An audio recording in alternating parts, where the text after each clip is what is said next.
Ash bro தயவு செய்து அந்த ஹானஸ்ட்டுன்றதை நெக்ஸ்ட் வீடியோவில் ரிமூவ் பண்ணிடுங்க ப்ரோ இன்ட்ரோலேருந்து. ஏன் அப்படி சொல்கிறேன்னா இதை பாருங்கள் சொல்கிறேன். முன்னாடி இந்த வீடியோ நான் மோட்டோவோட கொலாபரேஷனில் பண்ணுறேன். பட் எப்போவுமே மாதிரி நீங்கள் கேட்குற ஒப்பீனியன்ஸ் எல்லாம் என்னோடது தான். பட் பேசிக்காக இது இன்ட்ரோலே தெளிவாக சொல்கிறாரு நான் மோட்டோவோட கொலாபரேஷனில் தான் பண்ணுறேன்னு. அதெல்லாம் ஓகே. அது போக ஒப்பீனியன்லாம் அவருதுன்னு தான் சொல்கிறாரு. ஆனால் ஒப்பீனியன் அவரது இல்லை, பிராண்ட் எழுதி கொடுத்தது தான். எப்படி சொல்கிறேன்னா H60 ப்ரோவோட 60% அதிக பர்ஃபார்மன்ஸ் பூஸ்ட் அதாவது நம்பர்ஸில் அன்டூடில் இருக்குதுன்னு சொல்கிறாரு. ஆனால் அதில் பழைய ஃபோனில் ரன் பண்ண வெர்ஷன் பார்த்திங்கன்னா வெர்ஷன் 10.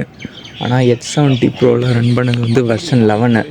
அதனால் என்ன வித்தியாசம்னா எப்பயுமே வெர்ஷன் 10ஓட வெர்ஷன் 11 வந்து ஒரு 3.5 லேக் அதிகமாக தான் வரும். 3 to 3.5 லேக் அதிகமாக வரும். அதை தான் இவர் யூஸ் பண்ணியிருக்காரு.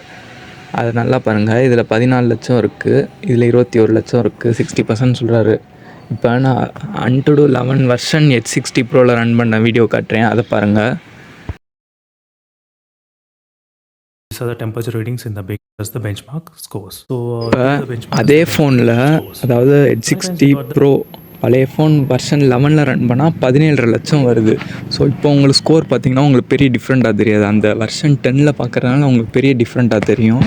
இதை வந்து ஒரு சாதாரண பீப்புள் பார்த்தாங்கன்னா அவங்களுக்கு தெரியாது. ஒரு சாதாரண பீப்புள் வந்து டெக் வீடியோஸ் முதல்ல பார்க்க மாட்டாங்க.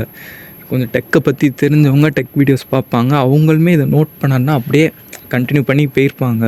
இப்போ இதை யாராவது நல்லா உத்து பார்த்தா தான் இது தெரியும், இதுக்கு எவ்வளோ டிஃப்ரென்ஸ் இருக்குன்ட்டு. அப்படி கம்பேர் பண்ணால் 2 ஃபோன்லேயுமே ஒரே வெர்ஷன் ஏற்றி வச்சுட்டு கம்பேர் பண்ணணும், இல்லைனா கம்பேர் பண்ணக்கூடாது. நீங்கள் அந்த ஃபோன் ஷோகேஸ் வீடியோன்னு சொல்கிறீங்க, ஆனால் பழைய ஃபோனை கம்பேர் பண்ணி அதையும் தப்பாக கம்பேர் பண்ணி காட்டுறீங்க. இந்த ஃபோன் தான் பெருசுன்ற மாதிரி. இது என்ன நியாயம்னு எனக்கு தெரில. அவ்வளோதாங்க இந்த வீடியோ முடிஞ்ச அளவு ஷேர் பண்ணுங்கள். உங்களால் முடிஞ்ச சப்போர்ட் லைக்ஸ் கொடுங்க. அப்போ தான் இந்த வீடியோ போய் ரீச் ஆகும் நிறைய பேத்துக்கு.